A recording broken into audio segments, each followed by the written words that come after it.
வணக்கம்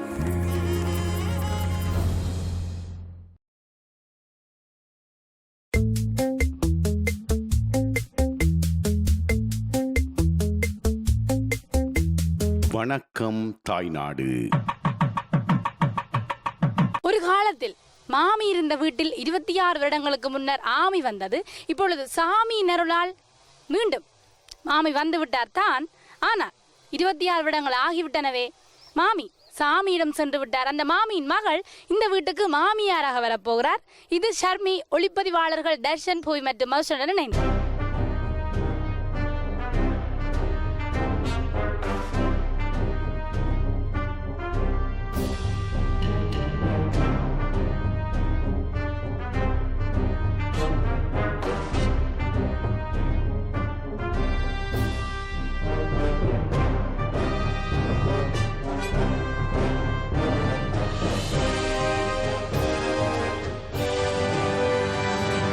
மீண்டும் சந்திக்கிறோம். இது உங்கள் வணக்கம் தாய்நாடு. அண்மையில் இராணுவத்தினருடைய உயர் பாதுகாப்பு வலயமாக இருந்து விடுவிக்கப்பட்ட குறும்ப சிட்டியில் தற்பொழுது நாங்கள் நின்று கொண்டிருக்கின்றோம்.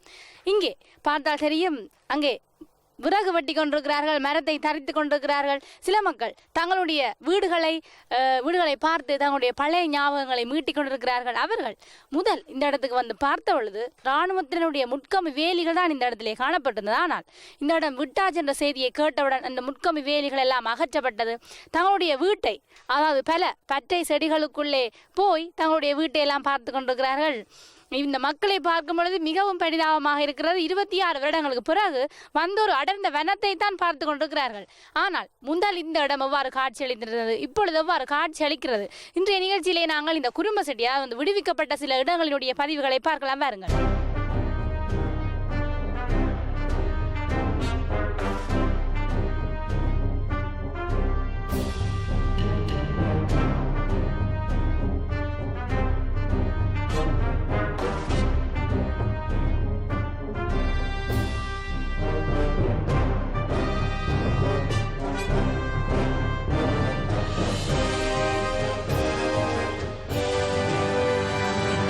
உயர் பாதுகாப்பு வலயமாக இருக்கின்ற இடங்கள் விடுவிக்கப்பட்டவுடன் அந்த இடங்களில் மக்கள் வந்து குடியமர்வதில்லை என்பது இராணுவத்தினருடைய வாதமாக இருக்கின்றது. இருந்தாலும் இந்த இடம், நாங்கள் தற்பொழுது நின்று கொண்டிருக்கிற இந்த இடம் கட்டுவன் பகுதி. இந்த இடம் கடந்த 25ஆம் தேதி தான் விடுவிக்கப்பட்டது. விடுவிக்கப்பட்ட உடன் இந்த இடத்திற்கு இந்த வீட்டை சேர்ந்த ஐயா, இந்த ஐயாவுடைய தான் இந்த வீடு. அவருடனே வந்து தன்னுடைய வீடையும் புனரமைக்கிறார். அத்துடன் வீட்டிற்கான மதிலை கூட அமைத்துக் கொண்டிருப்பதையும் பார்க்கக்கூடியதாக இருக்கின்றது.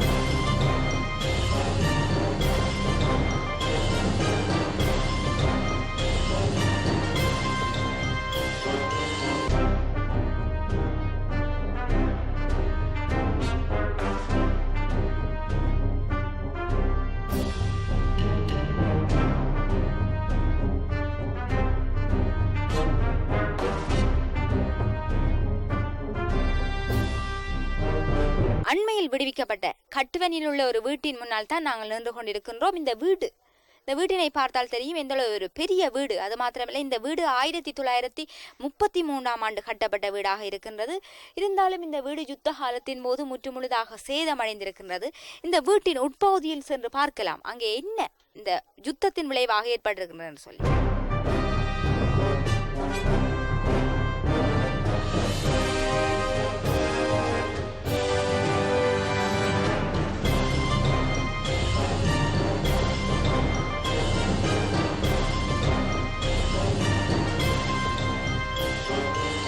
வீட்டைச் சேர்ந்தவர்கள் இந்த இடத்திற்கு மீண்டும் வந்து இந்த வீட்டிற்குள்ளே வந்து பார்த்தால் நிச்சயமாக கதறி அழுவார்கள். என்று சொன்னால் அவர்கள் வாழ்ந்த காலத்தில் எவ்வளவு அழகாக இந்த வீட்டை வைத்திருப்பார்கள். இப்பொழுது பார்த்து கொண்டிருக்கிறீர்கள், மரங்கள் எல்லாம் வளர்ந்து மிகப்பெரிய மரம். இந்த மரத்தின் அளவை பார்த்தே அறிந்து கொள்ளலாம் இது எவ்வளவு வருட காலமாக விடுவிக்கப்படாத இடமாயிருந்திருக்கிறது சொல்லி. அது மாத்திரமல்ல, இந்த வீட்டினுடைய கூரையின் ஓடுகள் எல்லாம் கீழே விழுந்து உடைந்து காணப்படுகின்றது. அத்துடன் நிறைய சேதங்கள் கூட இந்த வீட்டின் சுவர்களில் கூட ஏற்பட்டிருப்பதையும் பார்க்கக்கூடியதாக இருக்கின்றது.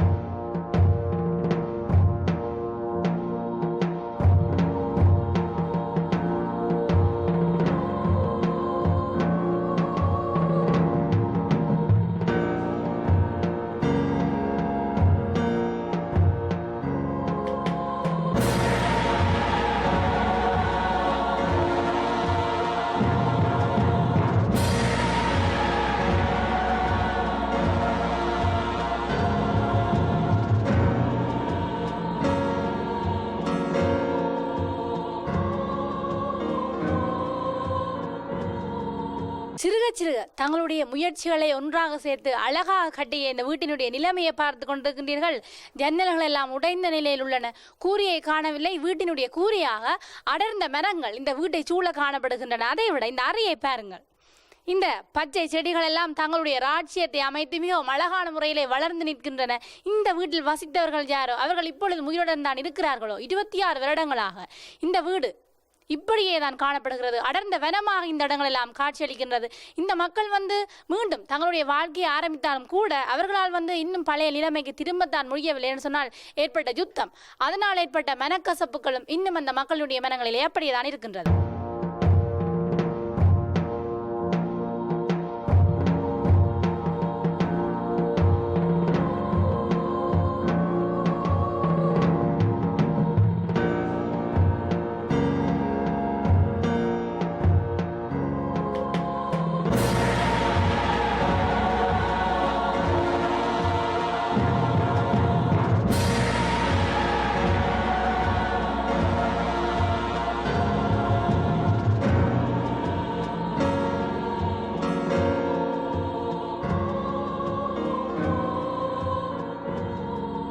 அண்மையில் விடுவிக்கப்பட்ட கட்டுவன் பகுதியின் இன்னொரு வீடுதான் இந்த வீடு. இந்த வீட்டினுடைய வாசலில் நிலையையும் காணவில்லை, கதவையும் காணவில்லை, எல்லாம் கலட்டி கொண்டு சென்று விட்டார்கள். இருந்தாலும் இந்த வீட்டினை இராணுவத்தினர் தமது முகாமாக பயன்படுத்தி இருக்கிறார்கள். இங்கே பார்த்தால் கூட தெரிகின்றது சிங்கள எழுத்துக்கள் எல்லாம் எழுதப்பட்டிருக்கின்றன. அதில் என்ன எழுதப்பட்டிருக்கின்ற விஷயம் எமக்கு தெரியவில்லை. இருந்தால் சிங்கள எழுத்துத்தான் எழுதப்பட்டிருக்கிறது என்பதை பார்க்கக்கூடியதாக இருக்கின்றது. அது மாத்திரமல்ல, உள்ளே எந்த ஒரு கதவையும் காணவில்லை. எல்லாம் நிலைகள் எல்லாம் உடைக்கப்பட்டு தான் இருக்கின்றன. அத்துடன் சில ஜன்னல்கள் முற்றுமுழுதாக சீமைந்து கற்களினாலும் செங்கற்களினாலும் பூசப்பட்டு கூட இருக்கின்றன. இதை தமது ஒரு முக்கியமான முகாமாக கூட இந்த வீட்டினை அவர்கள் பாவித்திருக்கலாம்.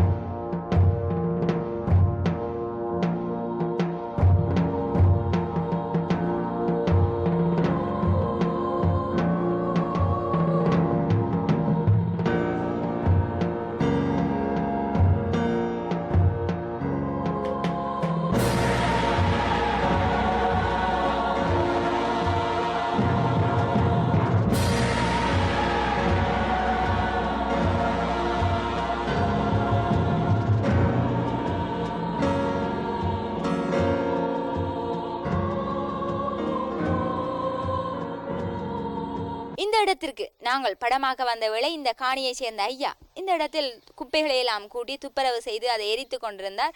அப்பொழுது அவரிடம் போய் விசாரித்தோம், நீங்கள் எப்பொழுது இந்த இடத்திலிருந்து இடம்பெயர்ந்து சென்றீர்கள் என்று. 1990ஆம் ஆண்டு எல்லோருமாக சேர்ந்து இரவோடு இரவாக இந்த வீட்டை விட்டு சென்றிருக்கிறார்கள். இந்த ஐயா சொல்லியிருந்தார், தன்னுடைய வீட்டுக்குள்ளே நிறைய பொருட்கள் தளபாடங்களை எல்லாம் விட்டுவிட்டு அப்படியே விட்டுவிட்டு சென்று விட்டதாக, கையில் கிடைத்த பொருளை எடுத்துக்கொண்டு சென்றதாக கூறியிருந்தார். இப்பொழுது பார்க்கும்போது எந்த ஒரு பொருளையுமே வீட்டிற்கு உள்ளே காணவில்லை. ஆனால் காணிக்குள்ளே நிறைய மரங்கள் வளர்ந்திருக்கின்றன. தாங்கள் தோட்டங்கள் செய்த இடங்கள் எல்லாம் பச்சை காடுகளாக இருப்பதை பார்க்கும்போது தங்களுக்கு எதுவுமே செய்வதென்று என்ன செய்வதென்று சொல்ல முடியாத நிலையில் இருப்பதாகவும் கூறியிருந்தார்.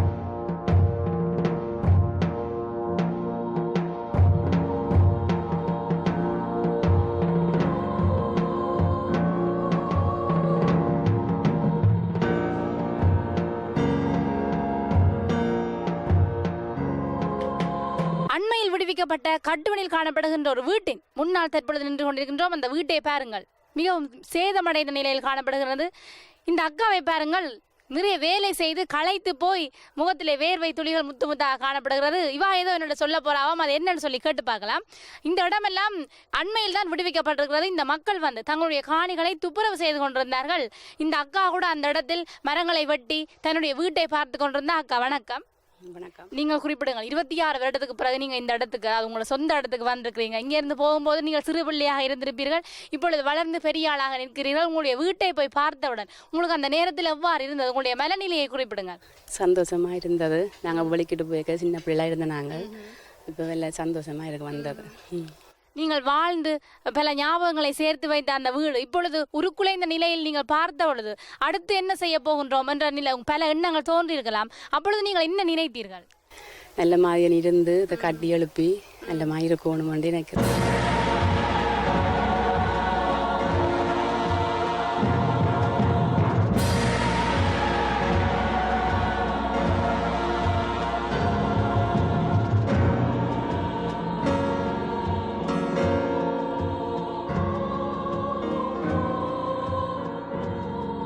முன்பொரு காலத்தில் இந்த கட்டுவன் பகுதியிலே பெரிய பெரிய வீடுகள் எல்லாம் அமைய பெற்ற ஒரு குட்டி சிங்கப்பூராக காட்சியளித்திருந்தது. அந்த நேரம் இந்திய ராணுவம் இங்கே வந்திருந்த பொழுது இந்த வீடுகளை எல்லாம் பார்த்து ஆச்சரியத்துடன் உங்களுக்கு என்னதான் பிரச்சனை என்று கேட்டனர். ஆனால் அன்று சிங்கப்பூராக இருந்த இந்த இடம் இப்பொழுது என்ன கோலத்தில் இருக்கிறது என்றதை பாருங்கள்.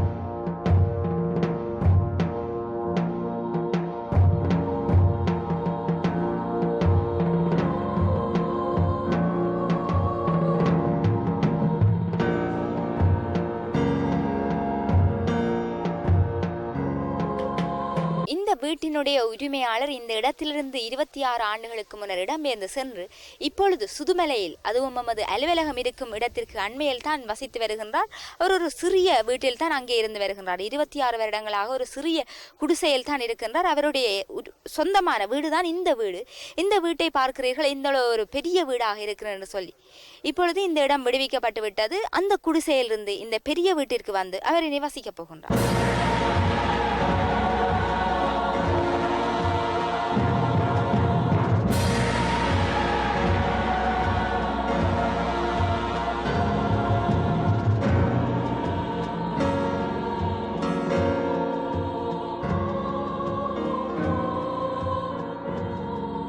நாங்கள் கூட இந்த இடத்திலிருந்து இந்த நிகழ்ச்சியை முடிவு செய்து கொண்டு அடுத்த நிகழ்ச்சிக்குள்ளே செல்லலாம். நேர்கள் பார்த்து கொண்டிருப்பது வணக்கம் தாய்நாடு.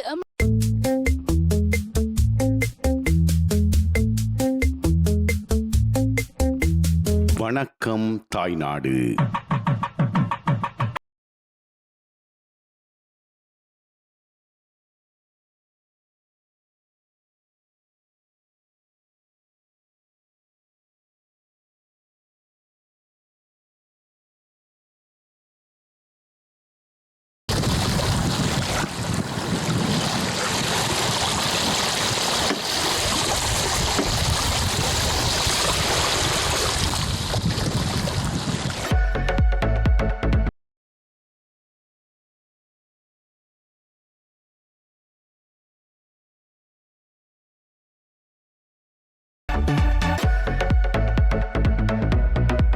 நான் இப்போது வேலணையின் செட்டிப்புலம் குளத்துக்கு அருகிலே தான் இருக்கிறேன். எனக்கு பின்னாலே பாருங்கள், நிறைய சிறுவர்கள் குளித்துக் கொண்டிருக்கிறார்கள். பாடசாலை விட்டவுடன் நிறைய சிறுவர்கள் வந்து இந்த இடத்திலே குளிப்பார்கள், ஆனந்தமாக பொழுதை கழிப்பார்கள். இப்போது கூட நிறைய சிறுவர்கள் குளித்துக் கொண்டுதான் இருக்கிறார்கள்.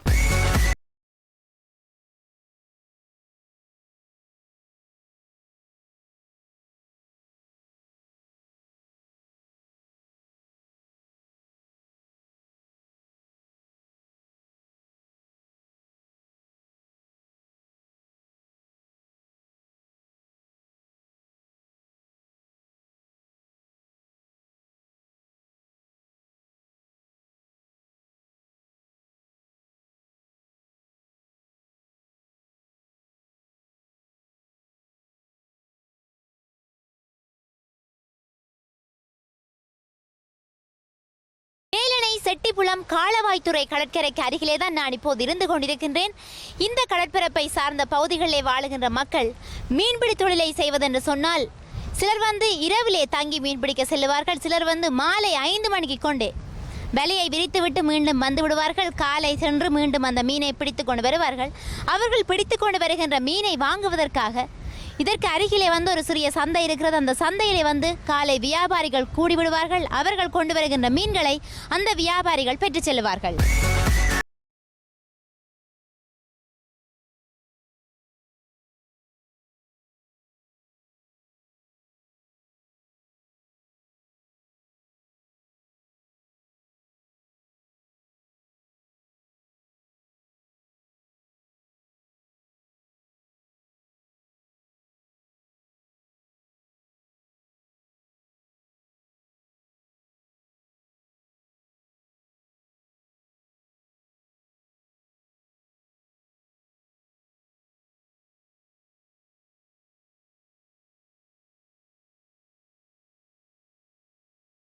கிபி 1505ஆம் ஆண்டிலே இலங்கைக்கு வருகை தந்த போர்த்துகீசர் பல்வேறு காரணங்களுக்காக இலங்கைக்கு வந்தார்கள். மதத்தை பரப்புகின்ற நோக்கத்திற்காகவும் வர்த்தக நோக்கத்திற்காகவும் இலங்கைக்கு வருகை தந்தார்கள். அவர்கள் இலங்கையினுடைய கரையோர பகுதிகளிலே வந்து தங்களுடைய ஆட்சி மையங்களை ஸ்தாபித்திருந்தார்கள். அதில் ஒன்றாக இவர்கள் என்ன செய்தார்கள் என்று சொன்னால், யாழ்ப்பாணத்தினுடைய சாட்டி கோட்டையிலிருந்து தெற்கு துறைமுகம் வரை ஓலையினாலே வந்து குடில் வேய்ந்து இருந்தார்கள். அந்த வகையிலே அந்தளவு பெரிய நீளமான குடிலின் மேலே வந்து ஒரு நாள் ஒரு சேவல் நின்றிருக்கிறது. அந்த சேவல் இந்த கோட்டையிலிருந்து அந்த துறைமுகம் வரை நடந்து வந்திருக்கிறது. அவ்வளவு உயரமானதும் நீளமானதுமான அந்த குடிலை அமைத்திருந்தார்கள் என்று இந்த பகுதியை சார்ந்த சிலர் அப்படியான வரலாற்று அம்சங்களை தாங்கள் படித்ததாகவும் தங்களுடைய மூதாதையர் குறிப்பிட்டதாகவும் சொல்லியிருந்தார்கள்.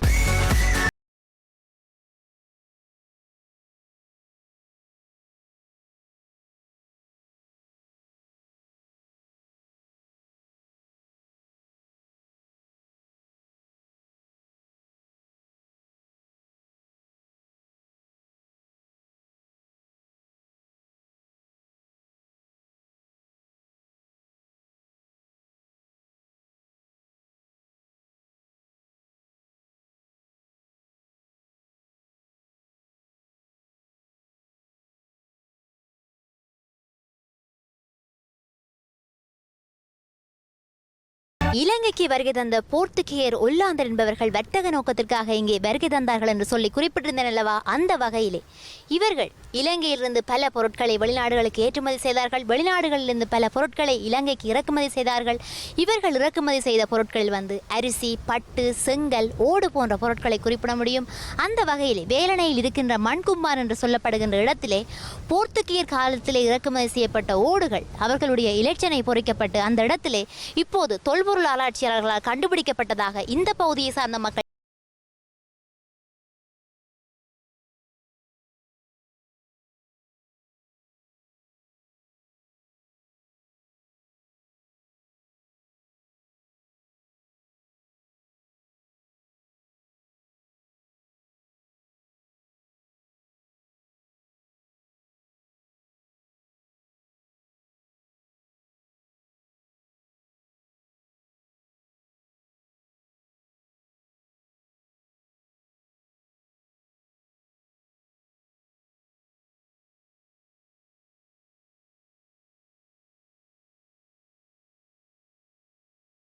இப்போது வந்து உங்களுக்கு ஒரு விடயத்தை கூறுவதற்கு முன்னர் அதை விடுகதையாக கேட்கிறேன். உங்களில் எத்தனை பேருக்கு அதில் விடை தருகிறது என்று பார்ப்போம்.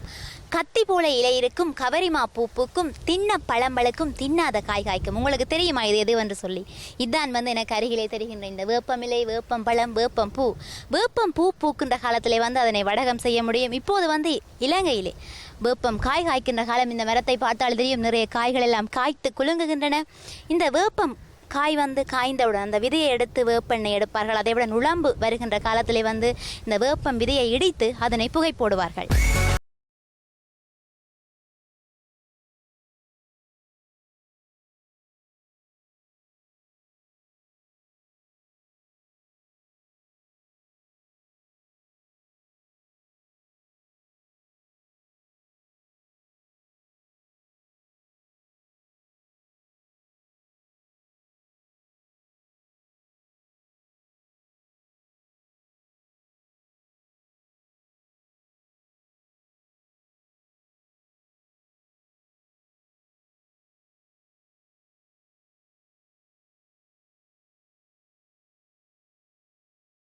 வேலணையின் சில பகுதிகளை படமாக்கிய எமது குழுவினர் இப்போது சாட்டி கடற்கரைக்கு வந்திருக்கிறோம்.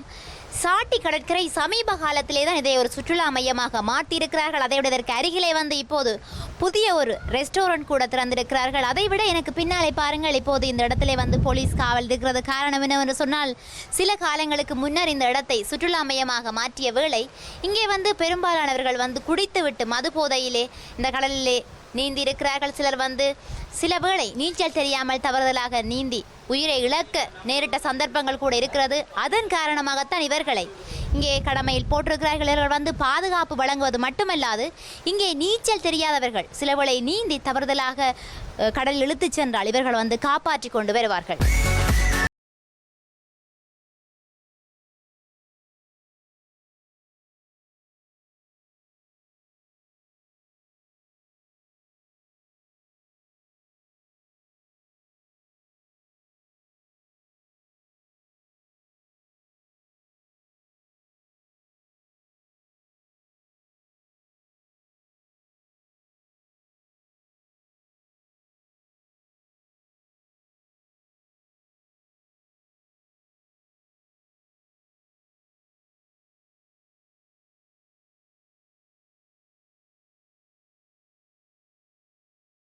சாட்டி கடற்கரையிலே வந்து இப்போது காற்று பலமாக வீசிக்கொண்டிருக்கிறது. அதை விட அலை கூட மிகவும் இரைச்சலாக அடித்துக் கொண்டிருக்கிறது.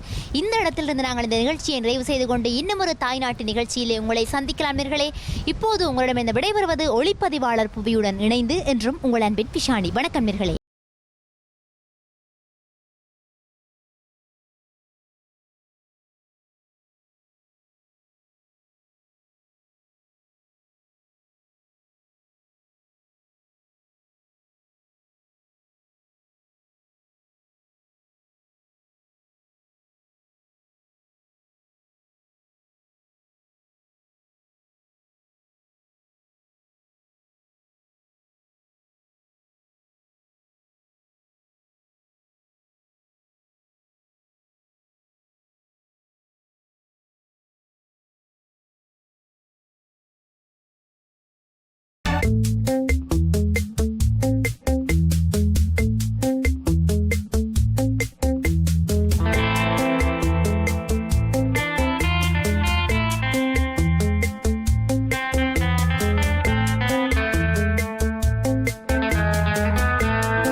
வணக்கம் தாய்நாடு.